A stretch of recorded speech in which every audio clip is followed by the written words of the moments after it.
Today, we think nothing of being able to pop across the Atlantic to visit the USA. The trip only takes 8 hours and is increasingly affordable to a lot of people. It's easy to forget that just 100 years ago, the journey from the UK to New York took a week. Most people wouldn't have been able to scrape together enough money to make the transatlantic ocean voyage, and for those who could, it may well have been the expedition of their lifetime. And this must have been the case for many of the passengers on board the Titanic when it embarked on its ill-fated voyage in April 1912. Owned by the White Star Line, the Titanic and her sister ship, the Olympic, must have been an impressive sight. At nearly 270 meters long and a towering 53 meters high with 9 decks, the Titanic was the jewel in the crown of the White Star Line's fleet. She was built in the Harland and Wolff shipyard in Belfast, Northern Ireland, in an area of the city now renamed in her honour. The regenerated Titanic Quarter is also now home to the award-winning Titanic Museum.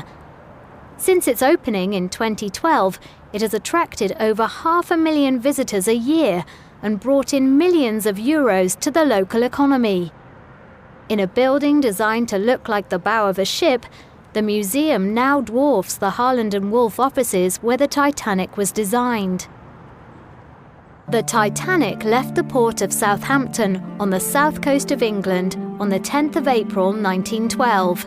She made 2 brief stops before starting her journey across the Atlantic towards what should have been her final destination, New York. She was carrying 1,343 passengers and 885 crew members. The trip to New York was her maiden voyage. Some passengers, in first class, were rich and famous. But most second and third class passengers weren't rich. They were people from across Europe travelling to America to start new lives. The story of the Titanic is so famous that everyone knows how the voyage ended. Just before midnight on Sunday, the 14th of April, as she was sailing towards the coast of North America, the ship hit an iceberg and was badly damaged. 2 hours and 40 minutes later, the ship sank. Tragically, there weren't enough lifeboats and only 710 people survived. In 1985, the wreck of the Titanic was finally found at the bottom of the Atlantic Ocean, 2.5 miles down. Over 100 years after the Titanic sank, people are still fascinated by her story. And for Susie Miller, who leads tours visiting Titanic sites of interest around her hometown of Belfast, it's also a very personal story. I can remember, as a small child, my grandmother taking me to see the Titanic Memorial, which stands in the grounds of Belfast City Hall. And she pointed up at the name Thomas Miller on the plinth and told me that that was my great-grandfather. My great-grandfather worked here in Harland and Wolff in the shipyard which built Titanic, and he had helped to construct the engines for Titanic and its sister Olympic. And Tommy Miller has a special place in the history of the Titanic.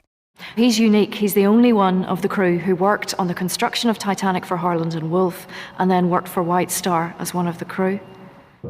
Like many people on the ship, Tommy was leaving Ireland to start a new life in America. Before my great-grandfather left Belfast, he said his goodbyes to his 2 sons, and he gave each of them 2 new pennies dated 1912, and he told them not to spend those coins until the family was all together again. Sadly, Tommy was one of the crew members who died, but his family never forgot him. My grandfather kept those 2 pennies all of his life, and he passed them down through the family, and we still have them in the family today. But why is the story of the Titanic still so famous after 100 years? Susie Miller thinks that there might be two reasons that people will always be interested in the Titanic.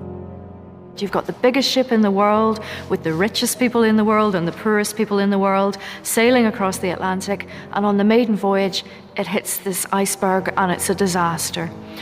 And within that bigger story, there are all these little threads of stories, individual stories about families and people who were heroes and people who were cowards and people who were villains. So you've got all those elements within it. So I think those two things combined give you a really good story.